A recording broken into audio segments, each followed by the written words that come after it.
Boom, I'm in the room. Good evening, everybody. Welcome to Everyday Conversations regarding mental health. Now, the reason that you're here is because there's nothing on the telly. And I'm coming to you live from the old Hill Manor. And I'm your host, Lord Hill. So, this evening, let's have a quick look. Now, don't forget, every Tuesday, the old live stream quiz is going really well. The Duchess herself, Lady Hill, she's been compiling some fantastic quizzes just of late. If you have missed them live, you can go back and watch them and see how well you do. But this show is all about mental well-being, mental health, and taking the stigma out of mental health and having an everyday conversation about it, trying to get people to open up about how they feel and how they can live a well life, as well as physically but mentally. So a mental abundance. So this evening I've got a terrific guest on. We've already had a bit of a chat with a pre-show, and I'll bring her on in a second. Now, she's got this thing, 7 pillars of abundance. So without too much further ado, let's bring her in.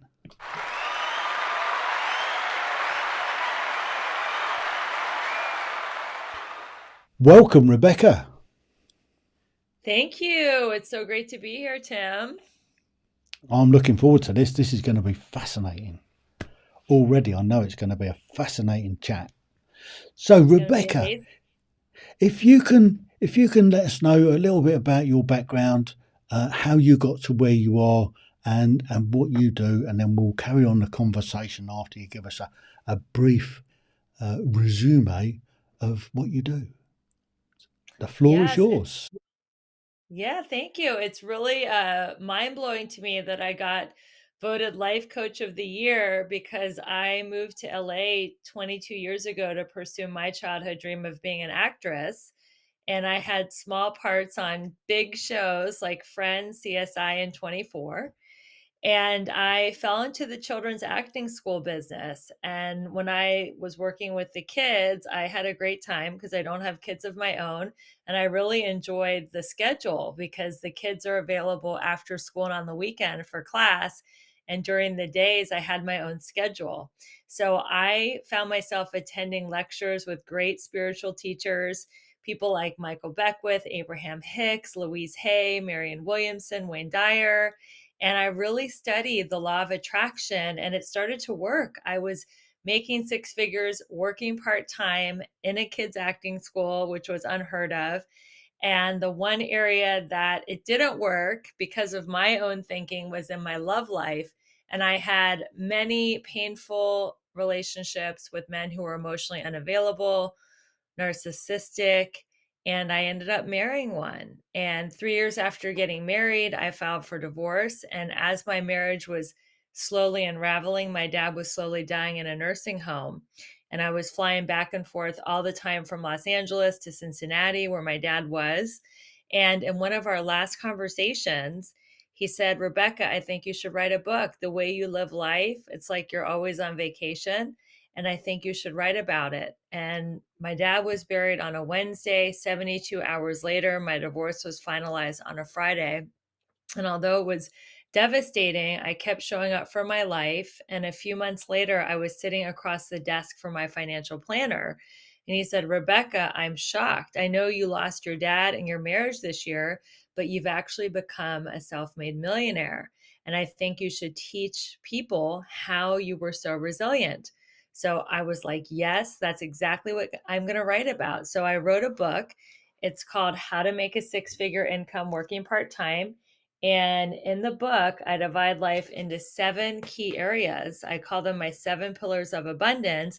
And when all these areas are in alignment, you can be resilient. Now I'm happily married to my soulmate. I have a thriving coaching business. I have a hit podcast. I am experiencing radiant health. And it's all because I'm living my life within these 7 pillars. And now I'm on a mission to help people go from burned out and overwhelmed two, balanced, beautiful, and abundant. Wow, that's amazing. So I guess at that time it must have been really, really challenging. Um, I mean, losing a parent is tough anyway, and and doubling up on a divorce. I mean, that there's divorces never are overly amicable. There's always a bit of animosity there, but the combining the two things together must have been difficult for you at the It really time. was. It was one of the darkest times in my life. Yeah. So, what was your process for coming through, particularly the bereavement side of it? Did you have a strategy for coping, for getting over the loss?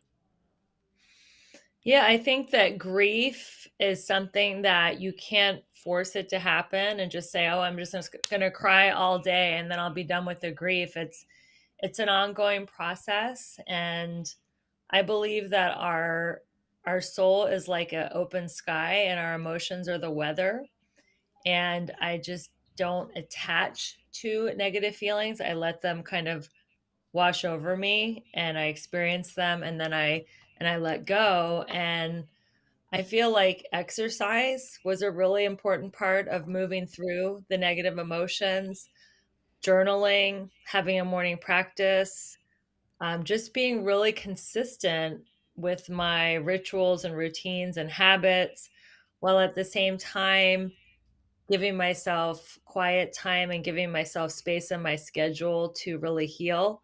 I feel like bereavement is kind of like having an emotional flu.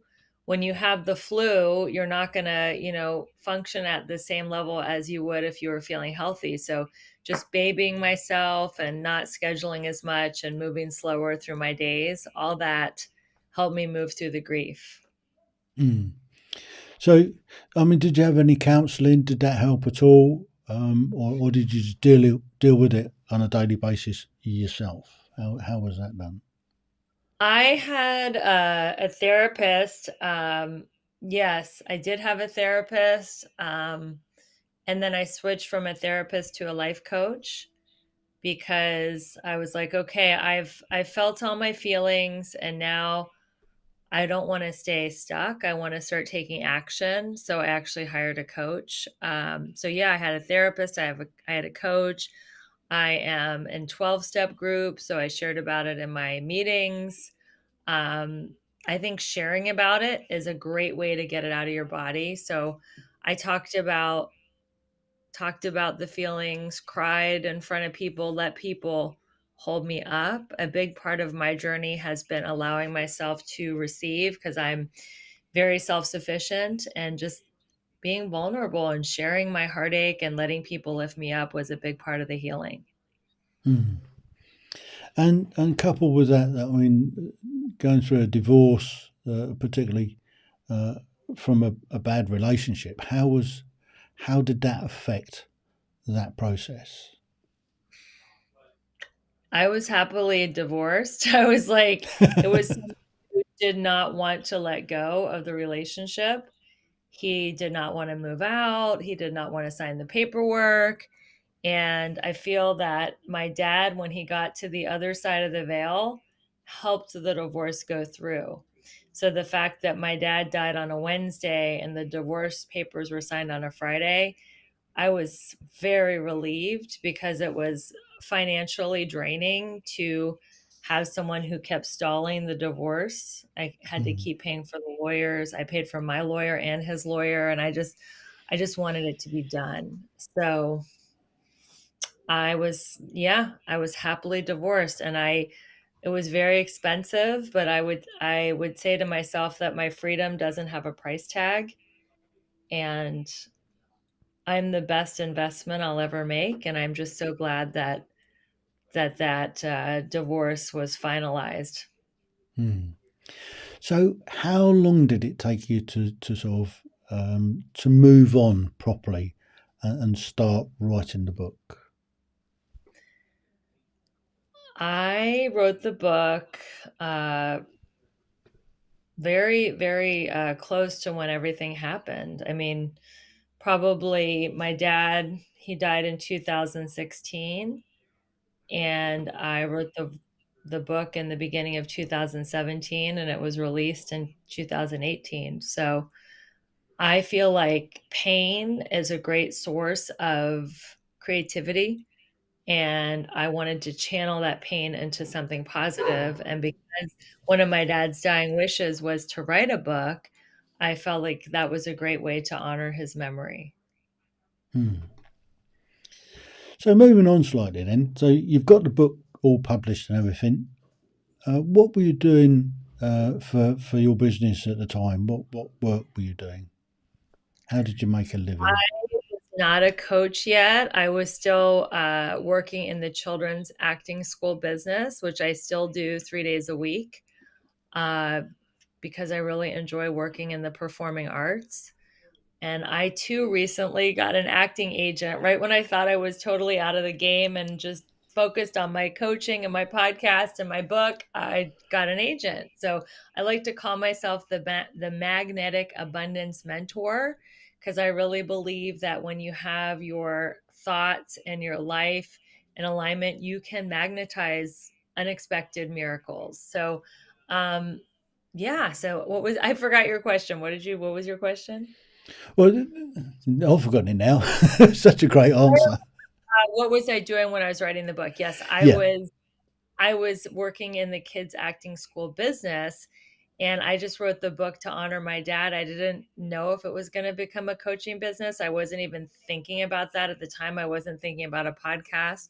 I just was writing it to write it, and then I had a book launch party, and then people wanted me to teach the principles of the book at a seminar, and it just kind of organically evolved into a coaching business. Aha. That's where we were taking it. That's right. So how long did it take you to get into the coaching side of stuff from the It took book? me a while because I would the book was released in 2018, and in 2019 I took a leadership training program which really changed my life. And I was kind of coaching, starting my coaching business. I was doing a lot of social media. I didn't really get clients until 2020. And I launched my coaching business right before COVID. And I was going to be having like in person workshops, and then the whole world stopped. So I figured out how to have an online coaching business. And I've enjoyed that because I've been able to coach women from all over the world, anywhere from Germany to England to Panama to Australia. And it's beyond my wildest dreams that I have a global coaching business. Hmm. So I was going to ask. I mean, how did how did COVID? How did the world being shut down treat you, and how did you adapt the business? So obviously, you went online like so many people did, and I think hadn't been for COVID and the pandemic, I wouldn't have been doing this like this. Yeah, exactly. I mean, it changed the world, and now that the world is opening back up, I'm still like doing everything online. So I do, Mm. try to attend more in-person events, but my day-to-day work is coaching women and facilitating groups online. I do want to start hosting international retreats, and I'm looking at different venues, possibly one in Costa Rica next year. And that is another dream of mine, to travel the world while empowering women.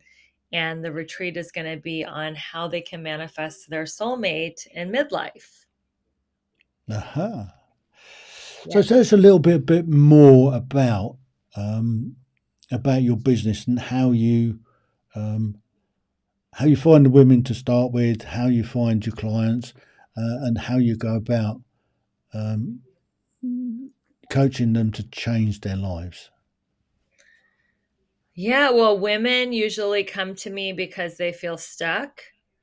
and they are either stuck in a relationship that's toxic and they don't know how to get out, or they want to be partnered with someone and they're stuck on the online dating world, or maybe they're not even dating at all.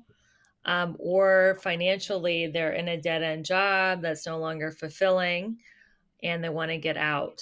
And so that is what I build my coaching around, helping women leave unfulfilling relationships and jobs. And I find them through the internet. I am very active on social media. I post at least once a day. I also find them through word of mouth. And I'm also a guest on virtual summits and podcasts like this awesome podcast. And people find me through podcasts, and the people find me through my website. I have a really cool website where people can take a quiz and learn what area of their life is out of alignment. So yeah, they find me all different ways. And I have two signature programs. One is Create a Six-Figure Side Hustle. And that is a really cool program because most coaches tell you to quit your job, max out your credit cards, put yourself in a do or die situation. But I do not do that. I tell women to keep their job and have a side hustle so they are not creating a business out of necessity or stress, but out of passion and being of service. And then the other program I have is helping women manifest their soulmate in midlife. So those are the two signature programs that I have. Mm. Tell us about the midlife. How does that Yeah. work? I remember when I was fighting with my ex-husband, he said, "You're 45 and you're done. You're washed up. You'll never meet anyone again because you're in midlife." And I was so determined to prove him wrong. I went on 5 dating apps. I hired a matchmaker. I went on so many different dates, and I just couldn't meet anyone that I liked. So I decided to do a dating detox. I took 90 days off. I wasn't going to think about dating, talk about dating, worrying about it. And 6 weeks into my dating detox, I went to a party thrown by the owner of my gym. And I invited everyone at the party to my book launch the following weekend. And the only person that showed up was Ben, and he bought a book and asked me to sign it over a dinner date. And we've been together ever since. So I reverse engineered how did I go from being divorced and anxious that I would never meet anyone to being happily married to my soulmate. And I realized that I had done 7 simple steps. And those are the steps that I teach women in my coaching program. Aha. So what are those steps? Yeah. So Can the can first, you reveal it? I don't know if I can reveal all of them, but I'll reveal the general gist of it. So, the first is to process and release your past. Because if you do not realize your patterns, you will keep doing the same relationship over and over and over again. And that's why people are like, oh, if there's, one alcoholic in the room or one narcissist in the room, I'll find that person and fall in love. So, we have to reveal your patterns so you don't keep making the same mistake. The second thing is to forgive everyone for absolutely everything, especially you. And I actually like that affirmation. I forgive everyone for absolutely everything, especially me. The next step is to realize that you're ready to date. People think, oh, I've got to lose 5 pounds, or I've got to get my finances in order. I've got to clean my house, and I've got to get a nicer car. Like, you are ready to date. You're lovable exactly where you are in your journey. You don't have to do anything to find your soulmate. The next step is to decide if you want to be in the masculine or the feminine energy. Masculine energy likes to compete, control, and conquer. They're the pursuer. Feminine energy is more passive, receptive, respectful, and available. After that, we want to figure out, where are you going to meet this person? So I like to use the fishing analogy. Which ponds are you going to fish in? Is it going to be online? Is it going to be in person? I have a great way for people to meet in person. And then after the fishing, it's dating. I believe people should date more than one. They should socialize with a lot of people to figure out who is the best fit.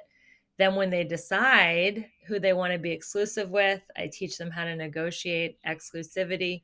And then finally, being in a long-term relationship, how to really be committed and to decide if you want to have a long-term partnership. Now, some people don't even want a long-term partnership. They don't believe in soulmates, and I have no judgment against that. Like, that's okay if you're polygamous or whatever, but this program is for someone who is looking for a long-term monogamous committed relationship. Wow. So that's working then. So you're Working. reaching out, you're finding women, and you're passing on all this knowledge. Mhm. It's working. So, I just helped a woman who's 58 meet her soulmate, and they've been traveling the world, and her name is Stephanie. She's just so happily in love, and she said I'm going to be her wedding officiant. So that is so rewarding to me. fantastic.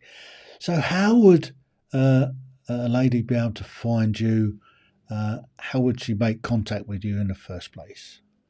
Yeah, the best way to find me is on my social. On Instagram's probably the fastest way to access me. My Instagram site is at Rebecca E. Whitman. You can also find me through my website, RebeccaElizabethWhitman.com. Elizabeth is with a Z. And you can find me on Facebook under Rebecca Whitman, Clubhouse, Threads, Twitter, Rebecca E. Whitman. But the fastest, most direct route, if you have a question about any of this, is to send me a DM on Instagram. Wow. And what about your book? Where can people find your books? Yes, you can find my book at Amazon and Audible. So, an Audible, I read it in my own voice. And Oh, if you have an Audible membership, I think it's free. So, check it out. mm, And I would love to get your opinion on it. I have a great story about my book. I met somebody on Instagram just through the DMs, and she said she was at a book exchange party where all the ladies bring a book and then they swap books. And she said that she had just received my book at a book exchange party, and it was in Tennessee, and I live in Los Angeles. And I was like, wow, I think my book is like making the rounds. So definitely check it out, and let me know if you find anything in the book. The way I wrote it, Tim, is it's not woo woo and it's not just business. It's kind of like metaphysical meets practical. And in each chapter, I give you tips, tools, and strategies to get that area of life to a level 10. So the 7 pillars of abundance are spirituality, fitness, emotions, romance, mental, social, and financial. And some of us have one or two areas where we're crushing it. Like maybe you are in a loving romantic partnership and you're going to the gym every day, but your finances are a bit off and you're struggling there. Or maybe you have amazing friends, and yet you are really bored in your job and in your life. So usually there's one or two areas where we're crushing it and the other ones are a little off. And in the book, you'll learn how to get each area to a level 10. And if you're not sure which area you're doing well in and which area needs support, you can always go to my website and I have a free quiz to see where you are in and out of balance. terrific. That sounds brilliant. Yeah, thank So, you. so do you have any other tips that we can partake or push out this evening? Yes, well, I love that your podcast is on mental wellness. A big part of my mental wellness has been having a morning practice. Every morning, I wake up, I drink some lemon water, I have some yummy liquid collagen that helps me look young. It's like the fountain of youth, and all of this will be in my link tree that Tim will share. Then I get a caffeinated beverage. You probably drink tea because you're from England, am I right? Well, no, I actually drink coffee. I used Oh, to drink tea. I used to drink gallons of tea, but I've gone off tea. But I do like a bit of the old Java in the morning just to give us that kick to get yeah. motivated, just to get out of bed in the morning. And underneath this gorgeous exterior, there's an absolute train wreck going on. So I struggle with just getting up some days. I would have never known that. So you can I know. get some coffee or tea, get your favorite caffeinated beverage, and sit down and do this amazing journal. I met a woman when I was 19 at a 12-step meeting, and she showed me her format. She said, "This is how you write in a God journal." I have been doing this journal every morning for the last 30 years, and it has transformed my life. It's changed my thinking from negative to positive. It's helped me learn from other people's success, celebrate my wins. And there's also a gratitude and a surrender practice in there. Surrender meaning get everything out on paper that's causing me anxiety and stress. So, this is a journal format that I want to gift your listeners.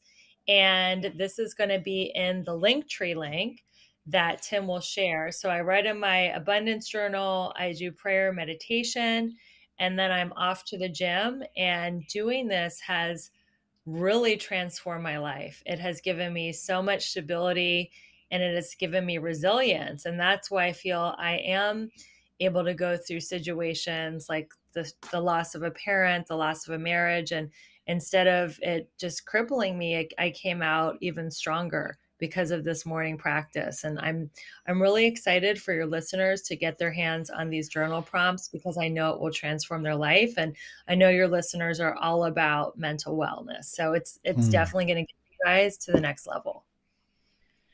Brilliant. Well, that's amazing. I might even have a go at it myself. Does it work on Yeah, blokes? it works on everybody. Everything that I teach is not gender specific. So the book, the journal prompts, I think everybody wants to be their best self and to be balanced, beautiful, and abundant. And that is exactly what I teach you to do. Awesome. Rebecca, thank you so much. I've really enjoyed this little chat. And thank you for sharing so much of what you do.